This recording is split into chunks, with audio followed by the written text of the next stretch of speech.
Di sini saya akan membahas tentang peran guru BK dalam mengatasi transisi pembelajaran daring terhadap anak-anak dan juga remaja di tengah maraknya wabah pandemik COVID-19.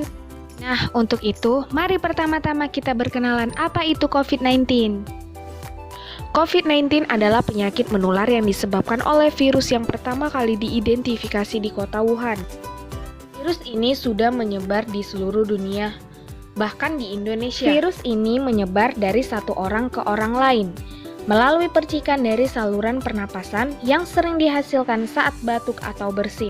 Waktu dari paparan virus ini hingga timbulnya gejala klinis berkisaran antara 1 hingga 14 hari. Karena adanya COVID-19 di Indonesia memaksa kebijakan social distancing untuk meminimalkan persebaran COVID-19. Hal ini menyebabkan pemerintah mengambil langkah. Menteri Pendidikan dan Kebudayaan Republik Indonesia, Bapak Nadiem Anwar Makarim merespon dengan kebijakan belajar dari rumah melalui pembelajaran daring. Dengan adanya proses pembelajaran daring sesuai instruksi Menteri Pendidikan, maka guru harus benar-benar memperhatikan belajar siswa yang dilakukan secara online.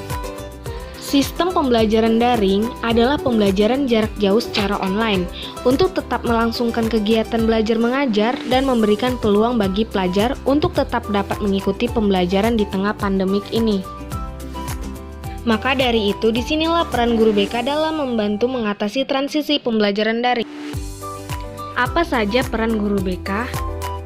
Guru BK harus memberikan layanan BK kepada siswa dan disertai motivasi agar tetap semangat di masa pandemik. Guru BK harus menguasai teknologi yang saat ini memiliki peran penting dalam proses pembelajaran daring. Guru BK harus mampu mengevaluasi kekurangan belajar online dan apakah siswa dapat memahami materi. Bagaimana mengatasi transisi pembelajaran daring agar belajar efektif di rumah? Belajar di rumah membuat waktu belajar jadi lebih fleksibel. Kalian bisa mengatur jam belajar sesuka hati, namun yang perlu diperhatikan, pilihlah waktu belajar di mana kalian bisa lebih fokus untuk memahami materi.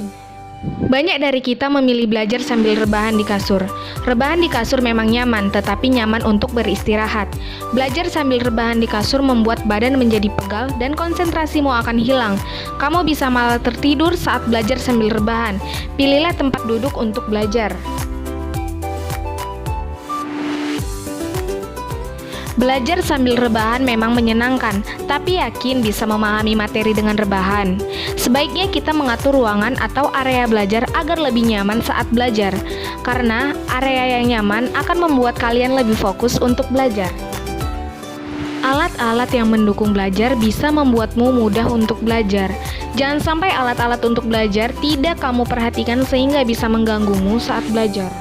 Yang mesti diperhatikan saat belajar dari rumah adalah koneksi internet.